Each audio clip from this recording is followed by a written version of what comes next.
feet. Understand, Omni, B. Baker.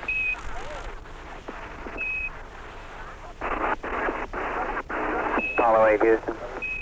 Go ahead, Houston, Apollo 8.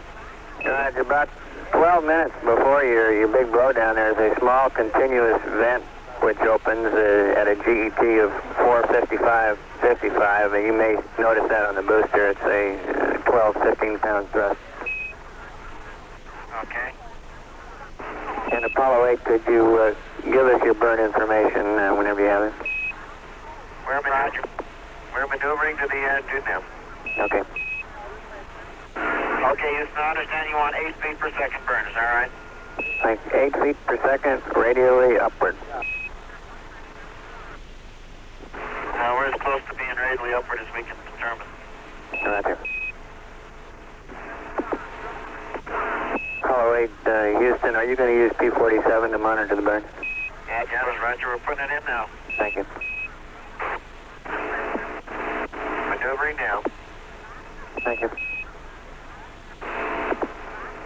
Houston, we made the burn 7.7 plus X plus 00001 Y, and Z's are all 0. The gimbal angles roll 180, pitch 310, and yaw 020. Roger, I copy plus X 7.7, Y 0.1, and roll, pitch, and yaw 180, 310, and 20. Did you get that information, Houston? Apollo 8, Houston, how are you reading? Read you loud and clear. Did you get the information? That's affirmative. I say again, we copied plus X 7.7, 1/10 in Y, no Z, roll, pitch, and yaw 180, 310, 020. Roger. The burn was made initiated at 4:45. Roger, copy, 4:45, take. Okay, you want us to transfer that to the lamp state vector, or just leave it alone? Affirmative, Frank, we'd like you to transfer from the CSM to the lamp state vector. Roger. 105. The pitch is 275, and the yaw is about 325. Roger, copy, roll 105, pitch 275, and yaw 325.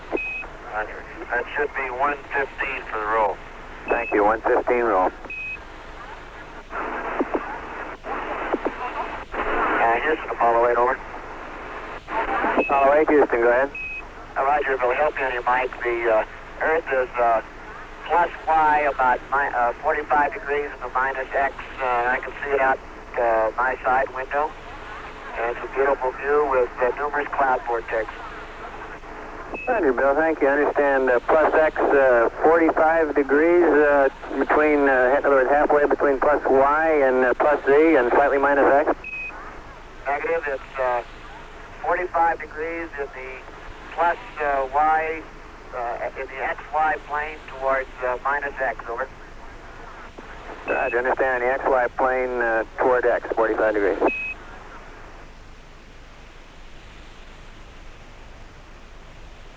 And this is Apollo Control. That brings us up to the live action at 4 hours, 49 minutes into the flight.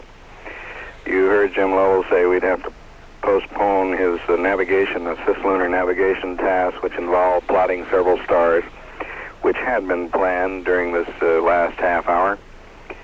And in its place went the separation maneuver, an 8 foot per second separation maneuver to ensure adequate separation from the S-4B. In the course of the last half hour, we lost the ground, lost lock with the beacon on the S-4B. That was a VHF beacon. Our present altitude, their distance from Earth, is 17,200 miles, and they're still hearing VHF, which is being piped, music being piped via VHF out of the Goldstone, California station. Now we're asking them again about the booster. Let's listen. and we must be out 1,000 feet and moving out. Roger, understand 90 degrees from its x-axis, about 1,000 feet and separating. Plus or minus a couple thousand. Understand.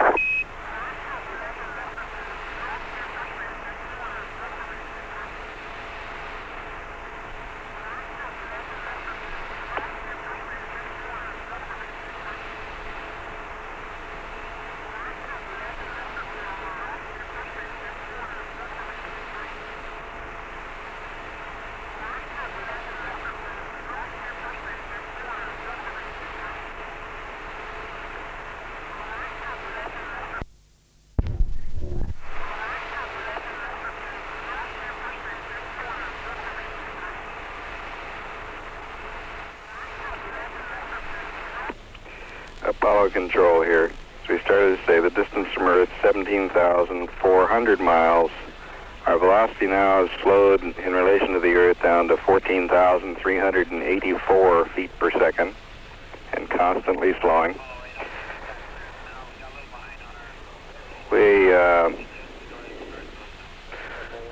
We've just heard from the command pilot, and he says they will resume the flight plan now with their navigation task. At 4 hours and 52 minutes into the flight, this is Apollo Control at Houston.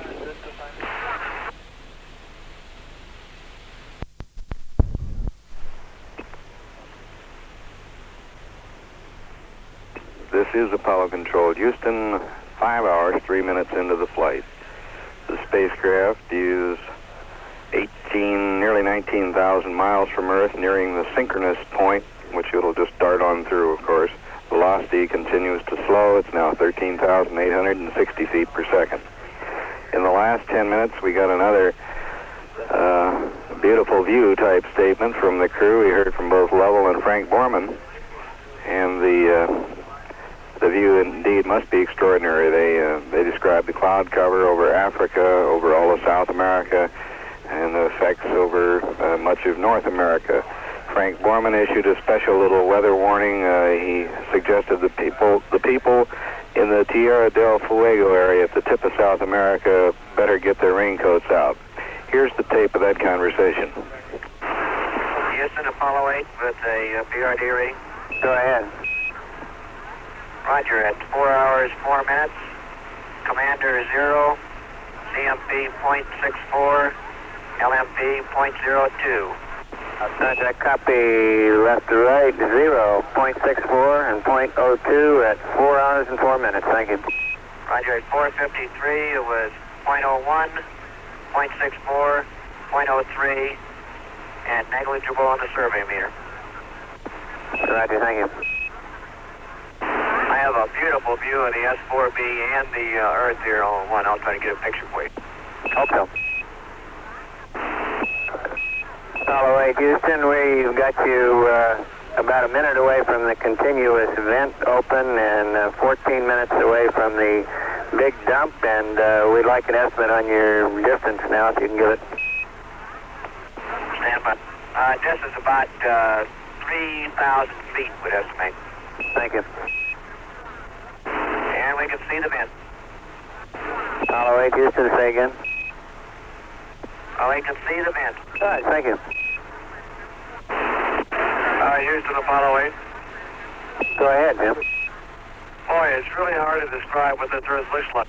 I'm looking out my center window, which is a round window, and the window is bigger than the Earth is right now. We can clearly see the Terminator. I can see most of South America, all the way up through Central America, Yucatan, and the peninsula of Florida. There's a big swirling motion just off the east coast, and then going over towards the east, I can still see West Africa, which has a few clouds right now. We can see all the way down to Cape Horn in South America. Good grief, it must be quite a view. Yeah, tell the people in Tierra del Fuego to put on their raincoats. Look like a storm is out there. Right, will do. You care to give them a 24-hour forecast? Probably as good as any other.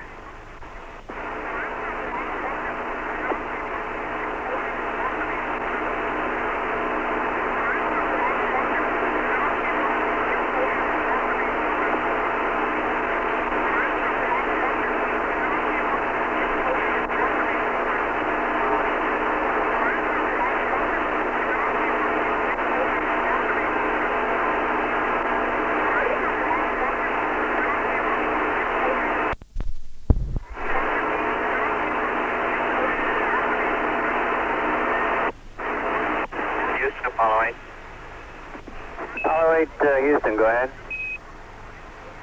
All right, you might be interested to know the center window is pretty well fogged up, but the other would be pretty good shape. Well, glad to hear you got 4 out of 5, and your big dump will be coming up in 2 minutes or so. Roger, we're standing by. The S4B has started dump. Houston, Apollo 8. Go ahead, Apollo 8. Roger, Mike, did you say star 14? Yeah, stand by when I give you that time again. Star number 14 should be good in for about another 8 minutes, Jim. 7 minutes. Okay, now be advised, optics calibration is very difficult to do because of all the other little stars floating around here. Trying to ensure concurrence, bypass it, do it at the end. Roger, Apollo 8, understand.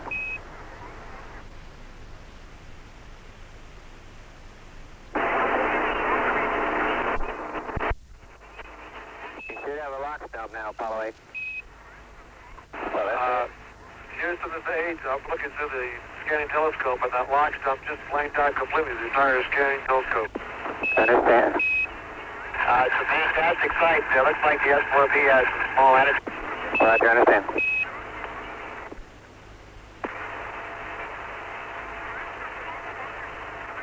Apollo Control here. And we're 5 hours, 9 minutes into the flight, and we, as you heard the crew record, the S4B is doing its propulsive vent. Now we should see a pretty dramatic separation between the two vehicles.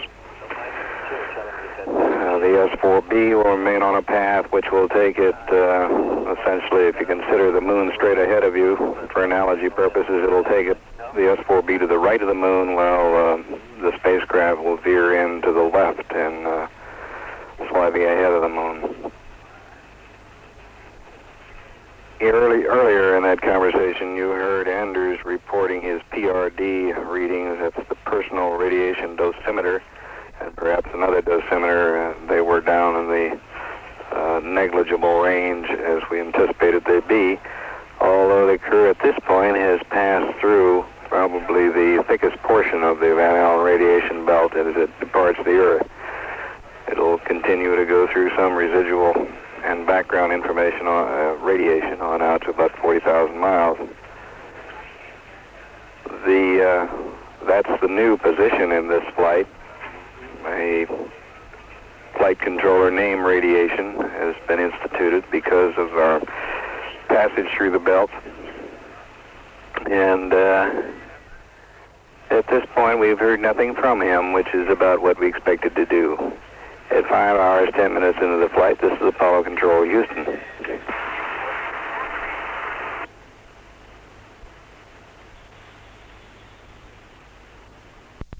Recording what we getting out of 23? Stand by one, Jim, I'll check. That's affirmative, Jim. We are copying your P23. Pretty big numbers there. Well, we think that's because you bypassed the trunnion check. Roger.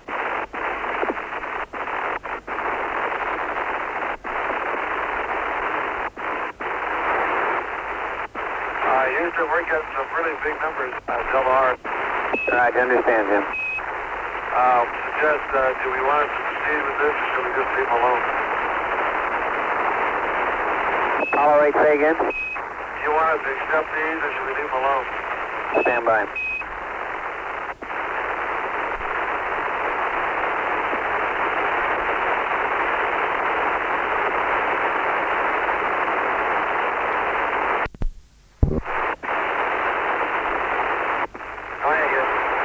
Roger, we do not wish you to accept those marks.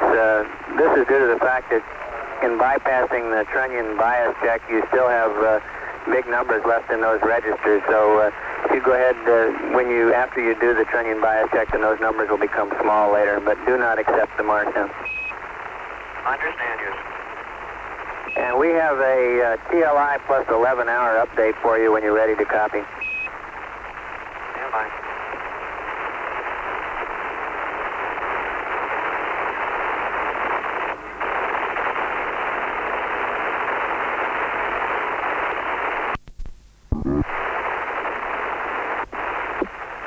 TLI plus 11. Roger, Bill. TLI plus 11, and this assumes no mid-course correction, number 1. It's an SPS/GNN 63330 minus 163 plus 129er. Are you with me so far? Okay, 013 56 4759er.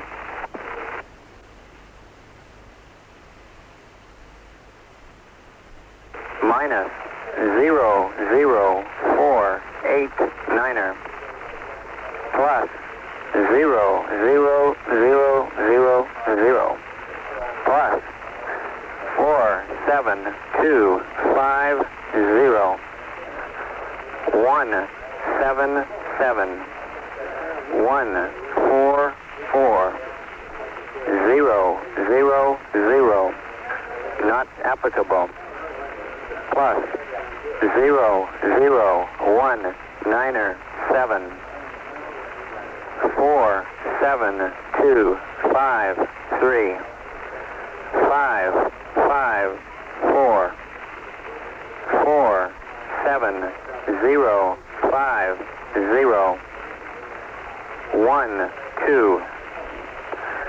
1278 256 023 up 265 left 18. Are you with me so far? Okay, plus 119er7 minus 16500.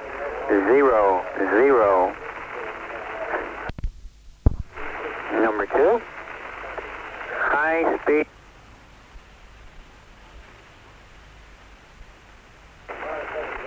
Number 3, assumes no mid-course correction, number 1. Over.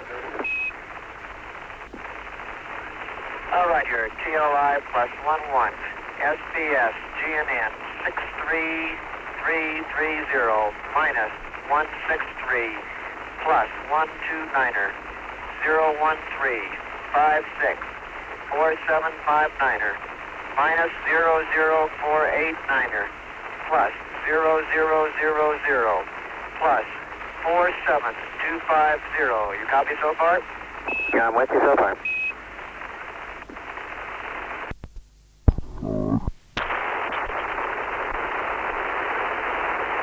Houston, Apollo 8. Go ahead, Apollo 8.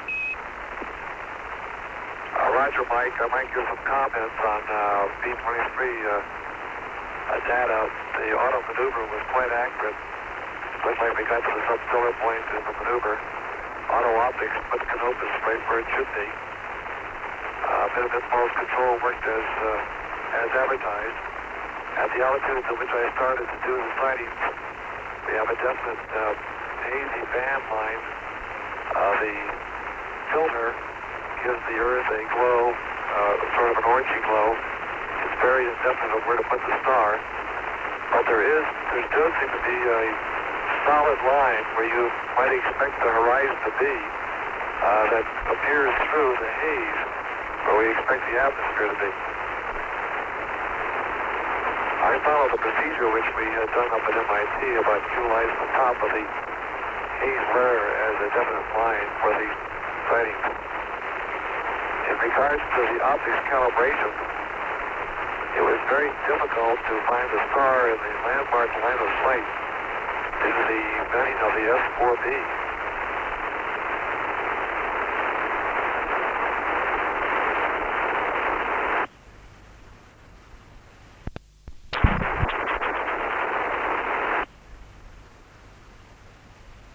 Copied that, and we'd like you to do that trunnion check, that calibration prior to your next set of sightings. Roger, will do.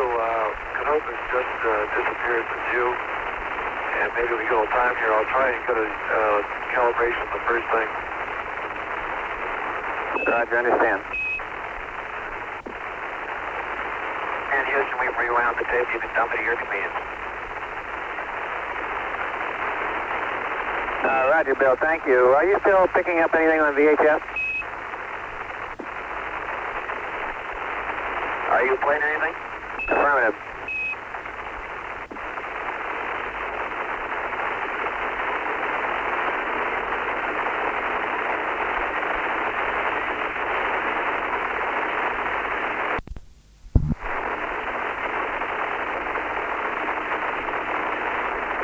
No, not picking anything up. Roger, thank you. What's our altitude now? You're about 22,000 miles. Okay. Give or take 1,000 feet. I'll go ahead and turn VHFA off in that range. Roger, Bill, thank you. That was some pretty nice music while it lasted. I'll bet so.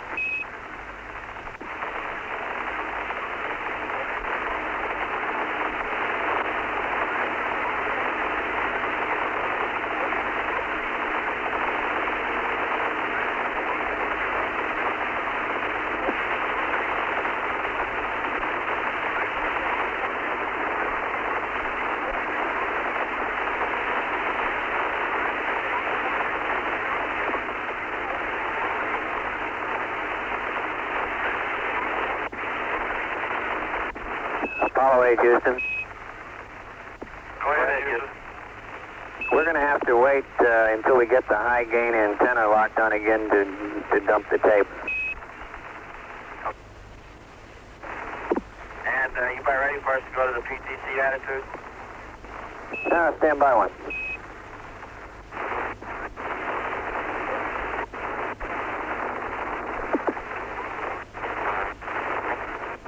Apollo 8, Houston. Go ahead. We'd like to hold off on the PTC and get some more P-23 information. We'll have some more details of that for you shortly. All right. Mike, what I'm doing now, I'm going over to Sirius.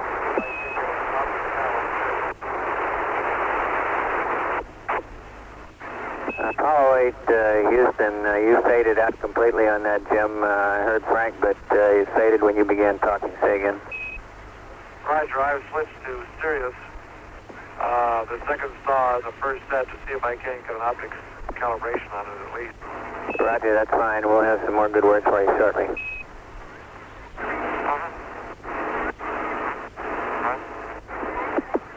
Apollo 8, Houston. Go ahead. Jim, on your P-23, we'd like you to go ahead and do the calibration and then use star number 15 and take 3 sets, followed by star number 16, 2 sets. Over. Roger, Houston, that's what we're trying to do. I'm trying to get 15 for an optics cal. It was very difficult with the bright Earth to find a star that we can get into the section. I'm trying to use the auto optics of P-23 to get the star. We have that now. We're trying to maneuver the spacecraft to bring the trunnion to 0 so we can get the landmark line of sight. Roger, understand. And also have your PTC attitude, which is different than you have, and I'll give that to you whenever you got a free moment. Ready, copy. All right, PTC attitude will be pitch 242, yaw 020. Over. Pitch 242, yaw 020, copy. Very good, thank you.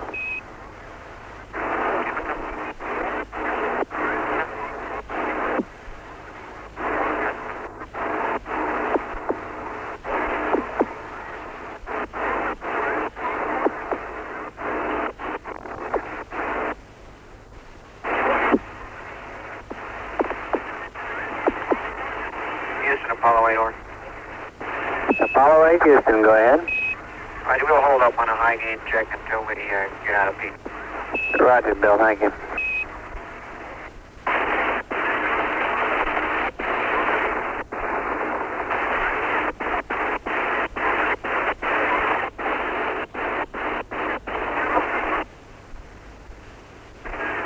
to enjoy your lunch a little bit. Are you hungry?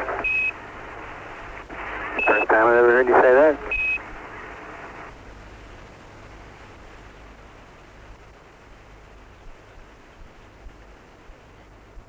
This is Apollo Control, Houston, 5 hours, 52 minutes into the flight. You undoubtedly heard Frank Borman say that they would delay temporarily the checkout of the high-gain antenna.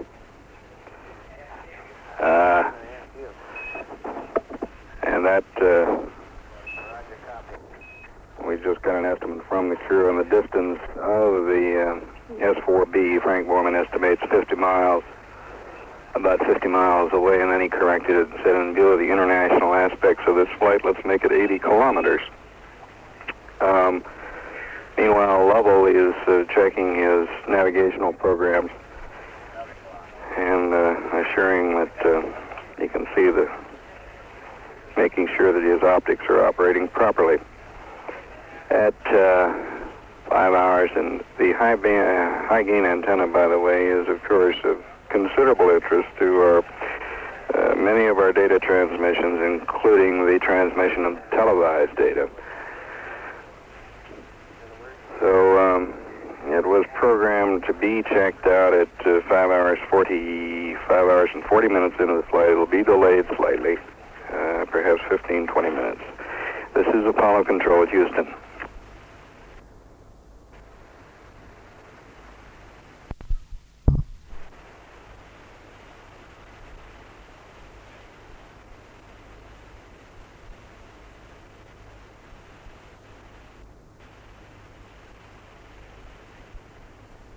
This is Apollo Control, Houston. It's 6 hours, 8 minutes into the flight. We pretty well settled here in the control center on the first mid-course correction is presently planned as an SPS burn. We purposely wanted to get some early indication of its performance, the service propulsion system, and fortunately the other events seem to have worked in our favor. We're presently planning an SPS burn of about 2 to 3 seconds duration. We'll be putting 24 feet per second into the overall velocity. And this event is presently scheduled to occur about 9 hours into the flight. And let's see, beyond that, we still have no other indication of, we don't know any better just when the high-gain antenna checkout will be made, but it should be done shortly. We have some tape from the last few minutes. We'll play it for you now.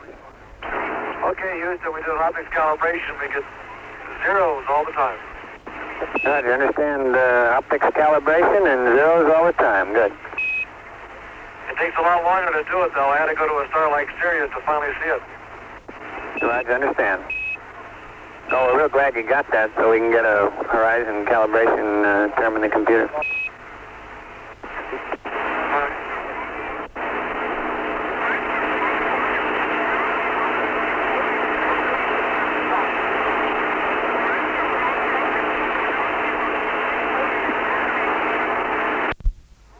Looks like the number 5 window is starting to fog up, Houston.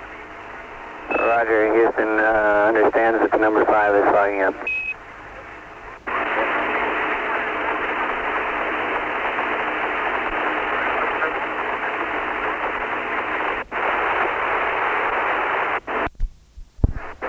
Houston, B-23 coming through, Sirius. Roger, Jim, thank you. Better. These numbers are a little better. Oh, we would expect so.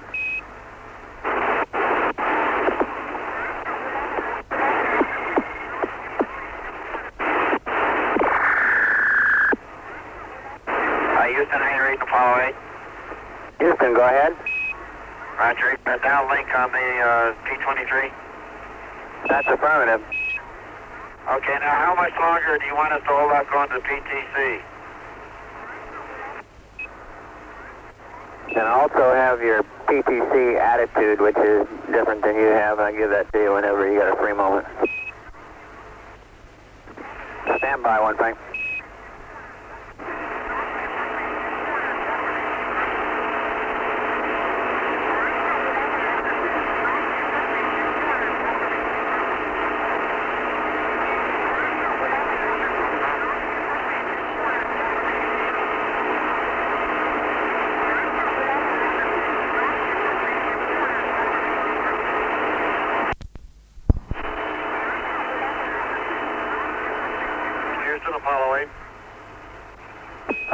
Houston. Apollo 8, this is Houston, over. Roger, are you recording all of the data from 23, or do you want some written down to you? Stand by, Jim. We think we're getting it all. We're confirming now. That's affirmative, Jim. We're getting all that's coming down. How's it going? It's working very nicely. I finished one set with Sirius, 3 stars, and one set with Procyon, or 2 sightings. 3 sightings with Sirius and 2 with Procyon.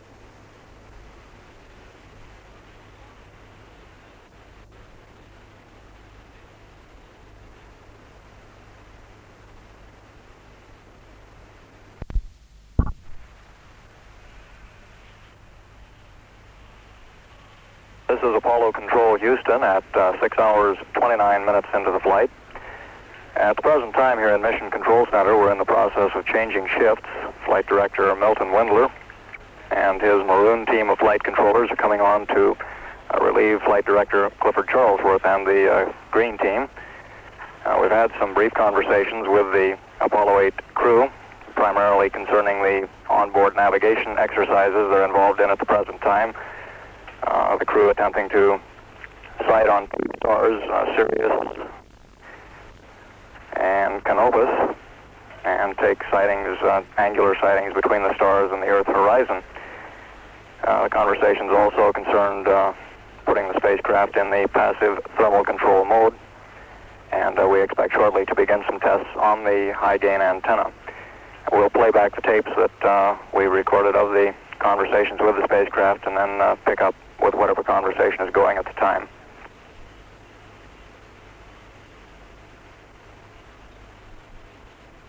Go ahead, Houston, Apollo 8. Right, Frank, what we're doing down here is this. We'd really like for horizon calibration, we'd like a total of 15 marks, 3 sets on one star, 2 on the other. On the other hand, we're balancing that with the need to go to PTC, and we're not losing sight of the fact that you want to go to PTC right away. So if you can bear with us just another couple of minutes, we are trying to decide whether to ask you to go back and do some more P23 or whether to clear you at this time to go to PTC. Over. Okay, we started maneuvering to PTC. We're getting kind of far behind is the only thing I'm concerned about, Mike. Jim is now taking off his pressure suit. Roger, I understand. How about you and Bill? Well, we're standing by till he gets through. I understand. And you are maneuvering to PTC, that's fine. Well, I would prefer to do that, but we'll hand by. All right. What you... Okay, stand by just one.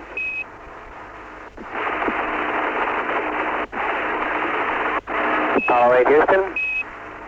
Go ahead, Houston, Apollo 8. Roger, we would like to hold off on the passive thermal control until 7 hours GET, and in the meantime to get as many more P23 marks as Lovell can give us, starting again with the first star and doing 2 sets of 3 marks each, and then going to the second star we gave you, and concurrent with that, if possible, we'd like Bill to run this high-gain antenna checkout if Lovell's attitude is compatible with that. Over.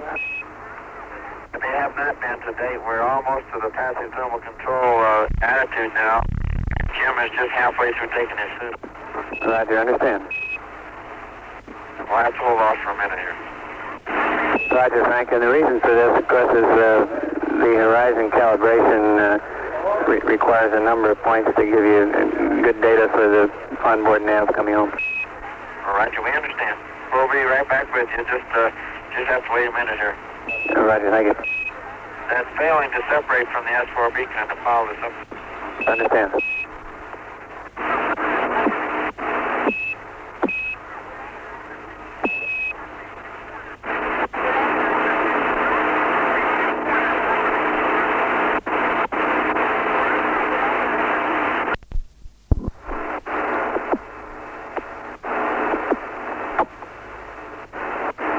Houston, Apollo 8, how do you rate? Apollo 8, go ahead. Roger, we're standing by. You about ready for the high-gain antenna trial? Okay, just a second, we'll check on that. And, are you in a position where you can go back to the star sightings? Well, we will be, but we can't until Jim gets ready. Okay, we'll stand by and give us the mark on that. In just a second, I'll check on the antenna. Okay, looks like we're ready to go on the high gain antenna check. And we can either go with commands called out from the ground, and you can monitor it, or you can be talked through it, whichever you prefer. Well, stand by. I guess we're not quite in the proper attitude yet. Roger. We're slowly getting there.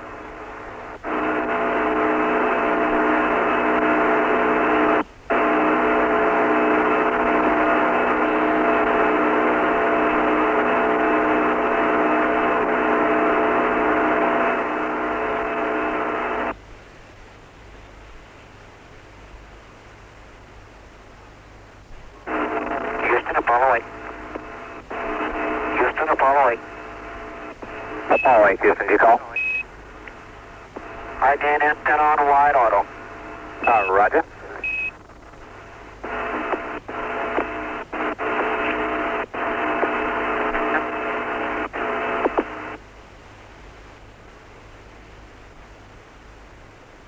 This is Apollo Control. At the present time, the spacecraft is nearing 30,000 miles altitude.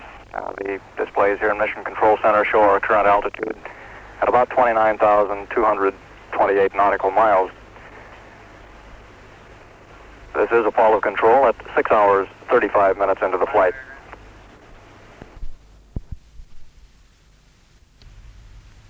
About an hour ago, the astronauts on board the Apollo 8 sent back television pictures from over halfway to the moon. 2 of them haven't been feeling well. From the Space Center at Houston in Texas, Charles Wheeler reports. Live pictures of the spacecraft interior from over 120,000 miles away in space. And our view of them here on a big screen at Mission Control was spectacular. We watched Lovell making chocolate pudding, we watched toothbrushes floating about the cabin, and weightless, grinning astronauts. The only disappointment was the picture of the Earth. Because the telephoto lens on the camera wouldn't function, we only got a long view of a small but brilliantly shining orb. The pictures were especially reassuring to the crew's families, the flight surgeons, and the controllers. They arrived in the middle of a news conference devoted entirely to the astronauts' health. According to the doctors, there is a virus infection inside the Apollo's confined little cabin, and the command pilot, Frank Borman, has had fever, chills, and he's vomited. They think it's a form of virus gastroenteritis with possible celestial overtones, they say. That merely means that Borman's condition is aggravated by fatigue and an upset sleeping cycle. Anders and Lovell have both felt sick, but all 3 men now say they're feeling much better since they took an antihistamine drug. The doctors say there's no question of it being Hong Kong flu. What worries them is the decisions they'll have to take if Lovell or Anders or both come down with the infection that Borman now has when the spacecraft nears or is in moon orbit. They'll be busy then, and for that they have to be fit. So there is, after all, a small element of doubt about the flight now. All the doctors can do is to watch their 3 patients carefully and wait. Charles Wheeler from the Space Center at Houston. John Bank, who'd planned to start tracking the spacecraft this morning, had been prevented from doing so by high winds. The 50-foot radio detector dish has had to be locked into a safe position. The Pope has called for prayers for the success of the astronauts' mission. When he Well, you've just listened to the 10 o'clock news on the radio, and on the television at the moment I'm watching the beginning of the television news. I can see television photographs of the spacecraft Apollo 8 in orbit. I'll take this across to the take it near to the speaker if I can. Before these pictures were taken, there had been some concern at Houston Space Control when 2 of the astronauts, Frank Borman and Bill Anders, said they weren't feeling well. But their physician, Dr. Berry, told them to take medicines, and they later reported they were feeling much better. Here to comment on these astonishing Apollo pictures is our science correspondent, David Wilson. This is the Earth from some 140,000 miles away, a bright ball against the darkness of its background. The telephoto lens on board the spacecraft wasn't functioning correctly, so a closer picture wasn't possible. You're looking through some haze on the window, too, unfortunately. At one point, some bright flecks flashed across the window, and Space Control at Houston asked the flight captain, Frank Borman, if he'd any idea what they were. And about the center of the screen and a little bit low, and it looked like there were some objects that moved across the screen at the same time. You have any comment on those? That's from my water ice coming off the vent nozzle. Roger. How does it look now? It's still the same thing. It's the target is extremely bright, and it's very difficult to make out what we're looking at. In fact, I can see the world. Oh yes, it's burned the screen. I don't know what the problem is. It's actually burning the screen here. Would you verify that the ALC is on? We've tried it both ways. Okay, thank you. What we're getting now is a good picture. Say again? Yeah, so we're actually seeing a very good picture. That's a real good picture. That's the best one we've had. We've got a real good picture inside the vehicle. Just go ahead and leave your pictures inside until we can think And about what we can do to adjust for that light. He's actually taking photographs inside the vehicle, and it looks super. Yeah, the bloke's lying, looking at instruments on the floor. Well, I suppose he's lying, or he's since they're weightless, he might be anything. Jim is fixing his dirt. He's making up a bag of chocolate pudding. Oh, he's making up a bag of chocolate pudding, he says. Bye. In fact, a Bill's coming up from the lower bag of chocolate puddings floating around. It's quite interesting. Well, I hope we can hear. Hope you can hear the speech in the background. Anyway. It's unfortunate that the telephoto lens doesn't work. Show the lens at the culprit here. This lens doesn't seem to be. Oh, you can. Yes, that's good. You can hear it. That's good. Problem with the light transmission to it.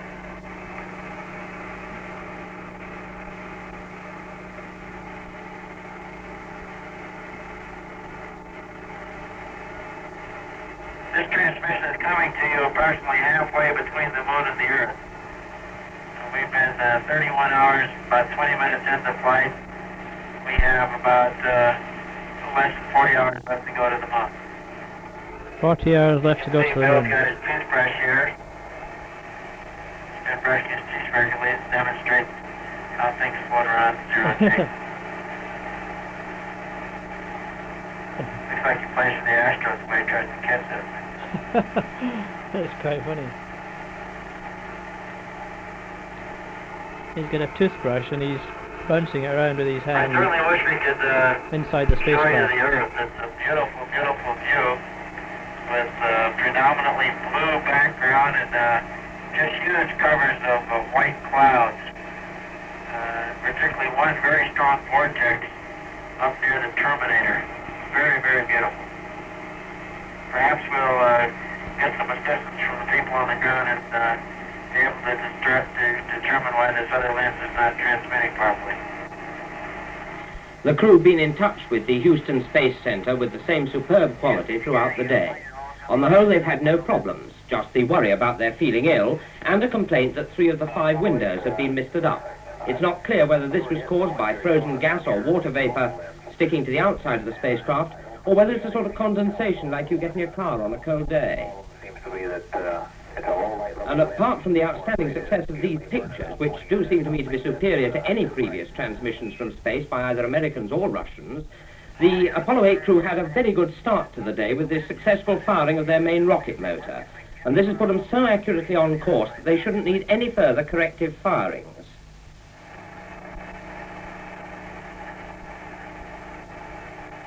Hey, Frank, how about a couple words on your health so wide world?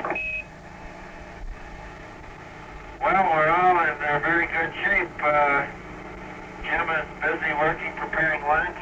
Bill is playing cameraman right now, and I'm about to take a light reading on the Earth. We all feel fine. It was a very exciting ride on this big Saturn, but it worked perfectly. And we're looking forward now, of course, till the day after tomorrow when we'll be just 60 miles away from the moon. You all look great on candid TV.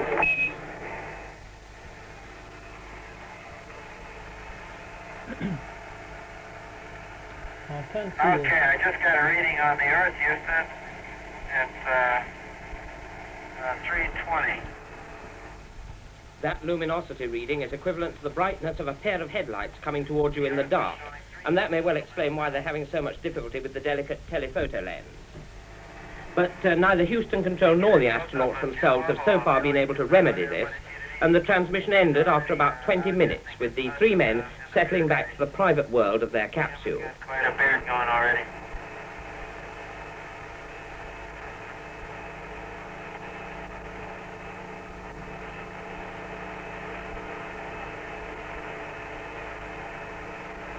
Happy birthday, Mother.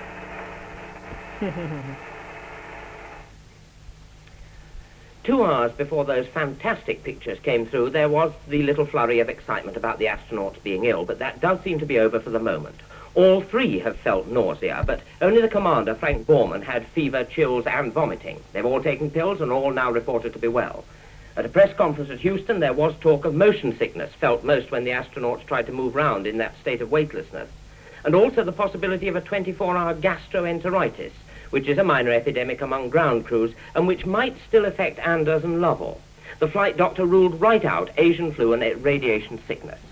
But in any case, the course that they're now flying will take them round the moon and back to the Earth.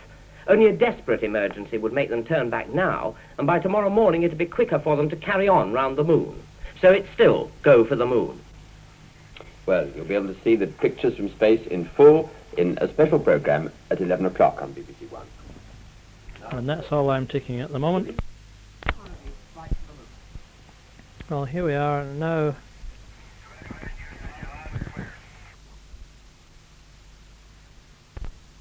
Okay, we've switched night over to Ghost on now. I don't know if you can tell any difference in our uplink. And the latest report is that everything in the Apollo 8 mission is still unbelievably going absolutely perfectly. At this moment, they're nearly 170,000 miles out and heading for the moon at a speed of just under 3,000 miles an hour. A couple of hours ago, the first fantastic pictures began to come back from Apollo 8 when she was over 120,000 miles out, and in just a moment we'll show you those pictures in their entirety. But for a roundup of the latest information, let's go over to Charles Wheeler in Houston. Hello, Charles, can you hear me? Yes, I can. They must be pretty happy over there about everything now. They are, they certainly are. The flight controllers, they're quiet, they're playing it very cool, they're controlled, they're super efficient. Above all, they're relaxed, with a lot of good humor. You'd think they really dispatched Apollos to the moon like London Transport sends out number 11 buses. It's very impressive. How do they feel about this slight problem of sickness that's been reported?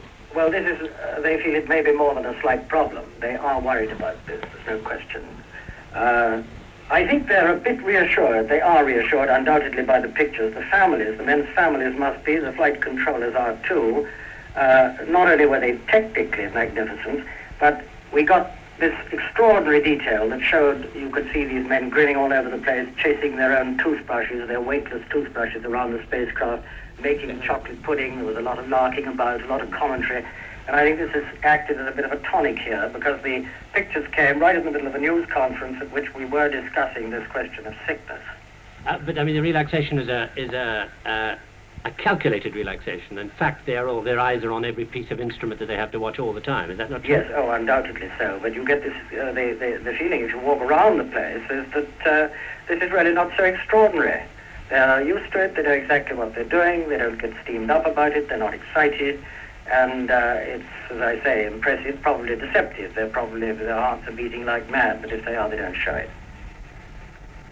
How do you think the rest of the mission is going to go? Are they feeling that they're going to go, as they said before, exactly on target? Well, the last forecast was that they're going to get into moon orbit within 3 minutes of the scheduled time, which isn't bad when you consider the time elapsed.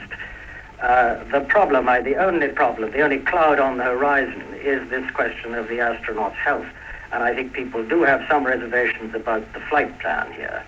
Well, thank you very much, Charles Wheeler. We'll be coming back to you later. Here with me in the studio is Michael Charlton, just back from Cape Kennedy, where he covered yesterday's launch. You must be pretty tired.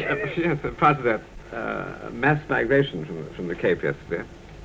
It's taken me about 17 hours to get to Europe, but I left the Cape yesterday with Dr. Payne, and who's the head of NASA, the space agency, and Dr. von Braun as well. And they had to wait at the Cape for the Trans-Lunar Injection, the vital phase of this whole thing. They had to wait there because it would have taken them longer to get to Houston, which is, 500 miles or so from the Cape, than it took the Apollo crew to go twice around the Earth. So it's a reminder, I think, of our earthbound transport problems. Well, just before you arrived, a couple of hours ago, we received the tremendous live pictures back from Apollo 8, over halfway to the moon. Let's now have a look at those pictures, beginning in the last exciting seconds in mission control, as they waited for the pictures from those men thousands of miles further away than anybody had ever gone before. Well, I'm not going to show you these again. I'm stopping the machine now. They couldn't be tested at all, unlike the other equipment. It has to deploy, it has to be We're swung talking out. about this telephoto lens now, which didn't turn out too well. How about now? Still no joy. We're still not getting any picture. Oh, there's the picture. That was Houston saying we can see you now, and they've got the smaller lens back on, and we're back inside the spacecraft, and here's the... Hey, we have a picture, Earthshine. Okay, it's a little difficult to see what we have. There's full Earth. That's the Earth, but it's not the telephoto lens, unfortunately. It's just a regular inside lens. Okay, it's coming in as a real bright blob on the screen. It's hard to tell what we're looking at. Yeah, that's the Earth, all You're right. looking through some haze on the window, too, unfortunately. That's Bill Anders You talking can now. see haze in the window. Oh, It's very bright beside. Okay, we've got the Earth in about the center of the screen and a little bit low. And it looked like there were some objects that moved across the screen at the same time. Do you have any comment on those?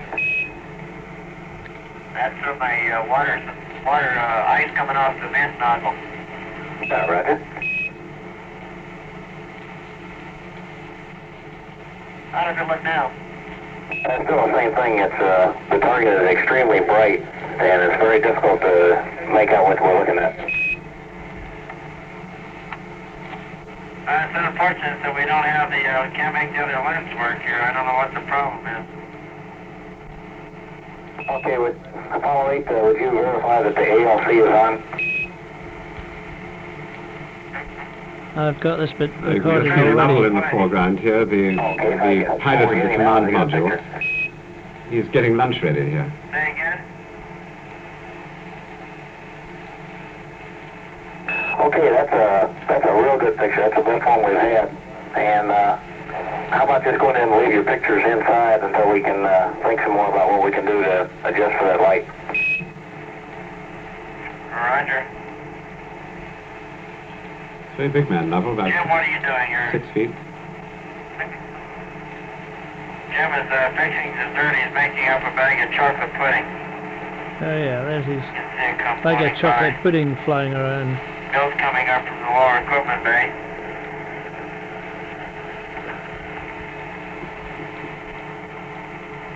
That's Bill Anders on the right.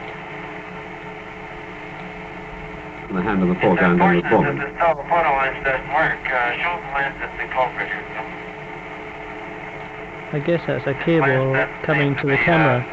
Working. I can't understand why we're not. Perhaps it's a problem with the light transmission through it.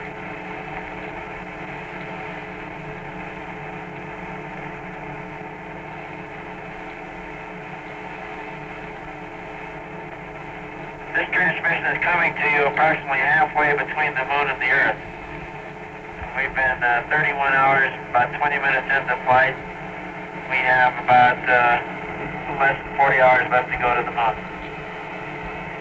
You can see Bill's got his toothbrush here. He's been brushing his teeth regularly to demonstrate how things float around through a cheek. Frank Borman talking. Looks like he plays for the Astros the way he tries to catch that thing. The reference to the Houston baseball team, the Houston Astros. I certainly wish we could show you the Earth. It's a beautiful, beautiful view with predominantly blue background and just huge covers of white clouds. Particularly one very strong vortex up near the Terminator. Very, very beautiful. Perhaps we'll get some assistance from the people on the ground and be able to determine why this other lens is not transmitting properly.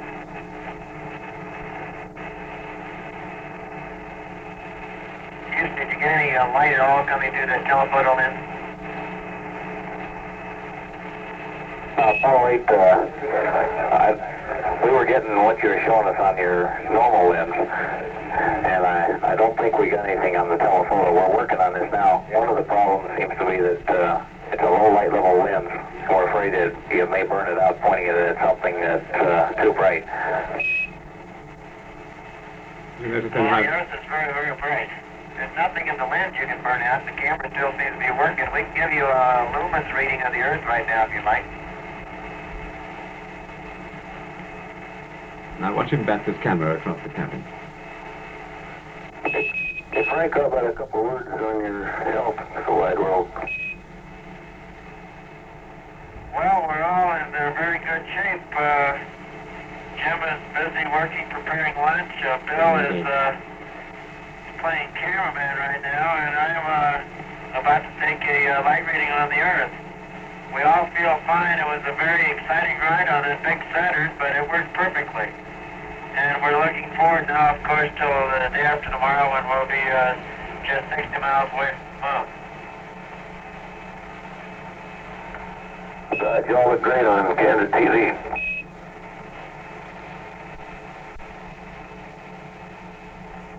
You can see the straps around Borman's waist holding him down to his Okay, seat. I just got a reading on the Earth, Houston. It's 320.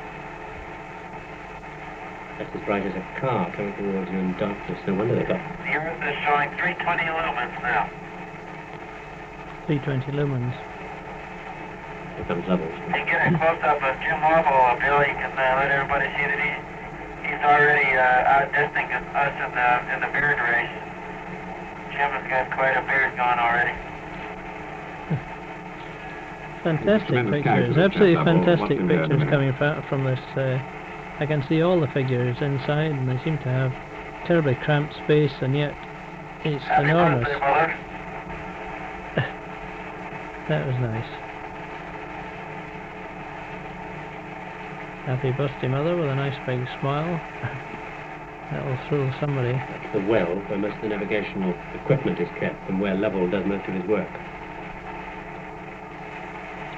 Okay, Jim's going to take a shot of us from the lower equipment bay, then we have to get back to our passive thermal control or the barbecue mode so that we don't get one side of the spacecraft too hot for too long a time. So we'll be signing off here and looking forward to seeing you all again shortly.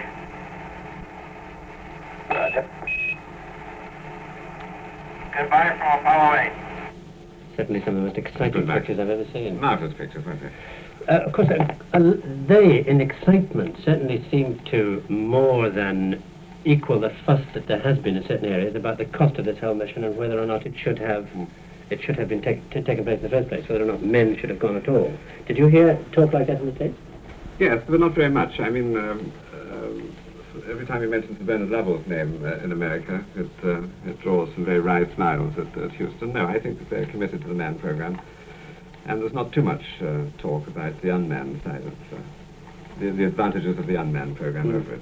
Because Borman himself has said that the biggest advantage of a manned mission is that there is, so far we haven't built a computer as good as the human brain, and that the kind of assessment that human beings can do on a flight like this is infinitely greater than that can be done by machines. Yes, and they're genuinely expecting new things to be discovered by this flight around the moon with their photography. They haven't been able to get colour pictures back before. And one of their scientists I was talking to, they're very interested in some red flares which are seen occasionally on the moon, which have been spotted by Russian and American astronomers before, and they're hoping to get pictures of them on this flight. Because one of the things that's not very often said is that the spin-off, the technological spin-off from this venture is much greater than most people imagine. It's not just transistors and non-stick frying pans. When I was in... which is an expensive way of making frying pans anyway. But quite often one hears the argument, why don't they spend more money, for example, on cancer research? And in fact, there's a man at Pasadena at the Jet Propulsion Laboratories who, in working out a way of processing the pictures that came back from Surveyor and Lunar Orbiter and cleaning them up putting them through a computer, has in fact now discovered a way of cleaning up pictures of minute pictures taken by electron microscopes of atoms, so that he says that in 2 or 3 months we're going to be able to see one atom. And if you could see one atom, surely then you must be well on the way towards doing something about cancer. They defend the very high cost of this program broadly by saying that you advance on all fronts, and that I think one question we ought to talk about. I think this is quite true myself. Astronauts being ill earlier tonight. That's Professor Wilson. The immediate possibility that everybody raised about whether so they obvious. had excessive doses of radiation, because the nausea that they were all experiencing was consistent with that, and that's been ruled out, I think, by the doctors. But on the other hand, it is interesting that, for example, while the rates of radiation on Borman and Lovell in the left-hand and middle seats were very, very low, on Anders it was considerably higher, something like 250 millirads. But although that's well below the level, the danger level, it shows how the shielding does vary in the spacecraft, and he is in the most exposed position. But that's been ruled out at Houston, that there's anything to do with it. Yes, well, we've heard a great deal on the talkback between Mission Control in Houston and the astronauts about their health, and in particular about this problem of whether or not radiation has anything to do with it. And in fact, Chuck Berry, their doctor, at a press conference today, talked about just that. Pretty good handle on it at the present time. I'd like to assure all of you that it's not my aim to continue to treat celestial illness. It appears that seems to be something we're getting into here.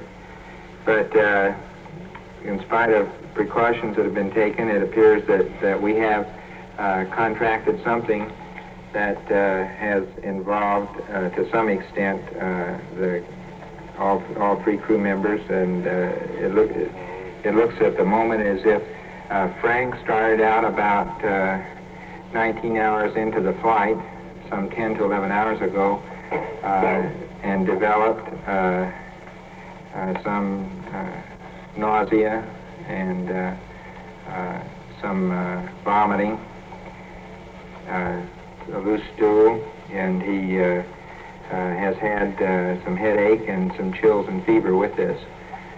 He is markedly improved after the last sleep period of 2 hours. He has now taken some medication. We put all 3 of them on low motil.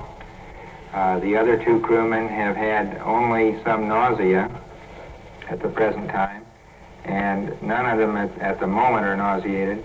They will be given Marazine if they do have the nausea return.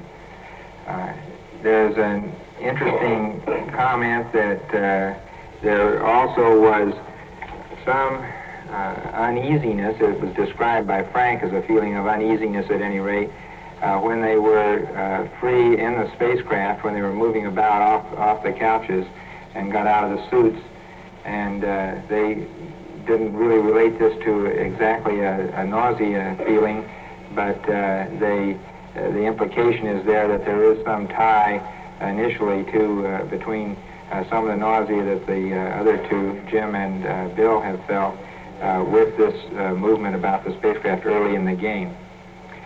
So this may be the type of thing that you see with motion sickness here, and it's just going to take some more watching to see. None of them have it at the present time, and it probably was a self-limited thing.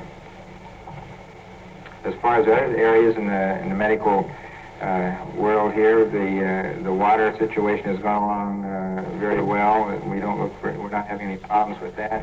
Bioinstrumentation is all working extremely well, and we're getting electrocardiograms that are as good as those you can get in your doctor's office from 120,000 miles away, and that's a pretty unique thing. It's very reassuring to us as we look at the lunar mission. Well, he seems pretty happy about the whole thing. That mysterious ticking you're hearing all the time throughout the program is our digital clock, which we're keeping in synchronous run with the one in Houston. In fact, you can see that they are 1 day, 9 hours, 39 minutes and 20 seconds from the beginning of the mission. This whole thing has been so successful that one wonders if their attitude is going to be changed towards future missions like 9 and 10 and possibly 11 by the extraordinary success of this. I wonder if we could ask Charles Wheeler in Houston if you've heard anything to that end. Before the flight, certainly, but not on this one.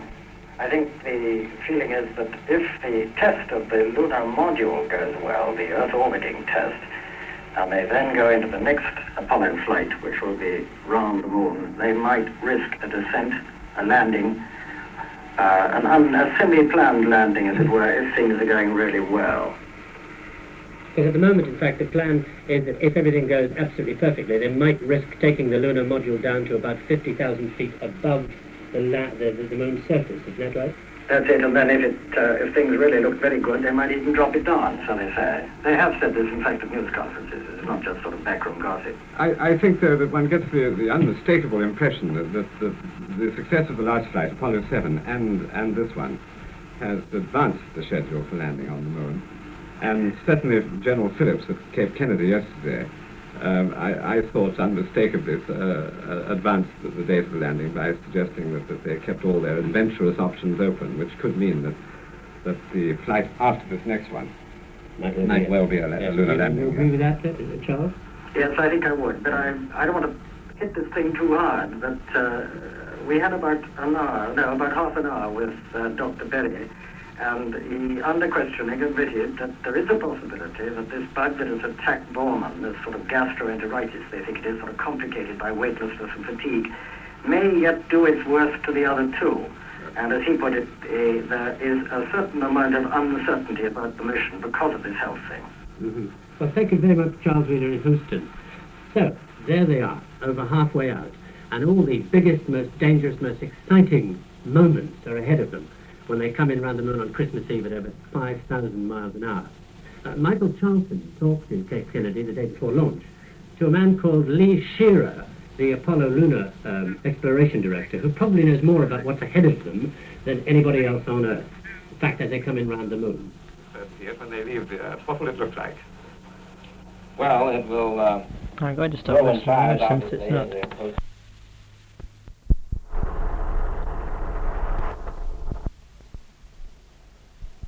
Welcome back to 24 Hours Part 2, and not happily to a story of American disaster such as you've just heard of, but of American triumph. For this, I should explain, is a special program about and by three brave men, the Apollo 8 crew.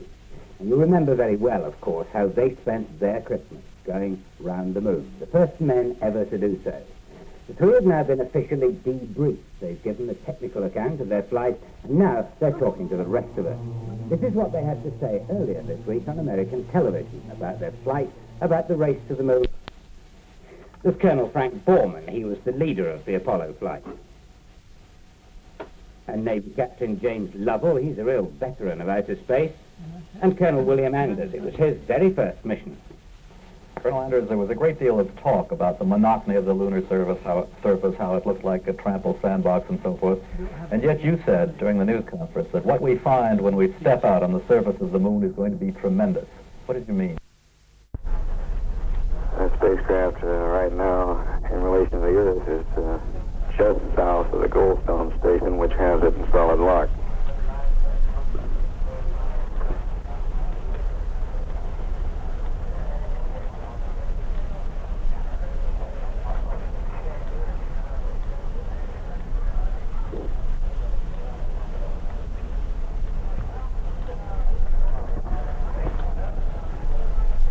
The next real moment from mission control comes, as I say, soon after 3:09 on that clock. We're now seeing our first mid-course charts, early estimates of what we'll be working with, numbers at mid-course. And like so many of our data displays, by the time we get locked up on it with our own eyeballs, it moves to another channel. At 3 hours and 5 minutes into the flight, this seems to be a convenient stopping point for the action right now. We'll be back shortly. The time, as I said, that we're really watching on that clock now is 3:09. Perhaps you can explain precisely what it is that happens at 3:09:29 now, isn't it? When you get the separation from the 4B. Well, what's planned, and presumably the way they're going, this is what will happen, is that they blow the explosive bolts between the service module, which is carrying the astronauts in their capsule, and the stage 3 that's taken them up to this velocity, separate and begin maneuvers, what are called station-keeping maneuvers, around the what's left of the stage 3. Then they leave it after about 20 minutes manoeuvres.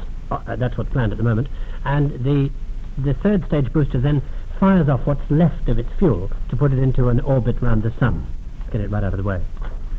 Meanwhile, those of you who weren't with us earlier, this capsule does slowly rotate because of the great heat from the sun. It slowly rotates so that it, as it were, gets cooked on all sides, all the way around. Not exactly cooked, but so it gets the same heat distribution all the way around. I'm just hearing from America that we may well have a press conference fairly soon, but I'm not at all certain about that. We may well have a press conference in which we'll have a number of people who are connected with this whole Apollo mission, and it will be interesting to hear what they have to say.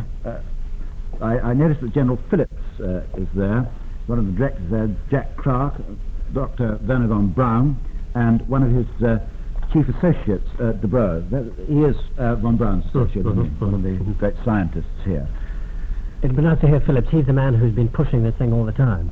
He gave a press conference in the middle of last month at which doubts were expressed that they should do it. And he very strongly stated that they thought they were in a go state and that the thing should take off. And so far he's been proved right down to at least down to separation. Yeah. Von Braun, of course, is a great rocket expert. What does Dr. de Boos do? Who's he? Do you know who he is? No, I don't. I haven't heard the name before. He's one of the scientists, apparently. I'm just hearing it a little thing in my ear, which says Dr. de Boos is one of Werner von Braun's associates, but we're not at all certain. I would imagine he's something like von Braun to do with the rockets, because those are the crucial things that people are dealing with at the moment.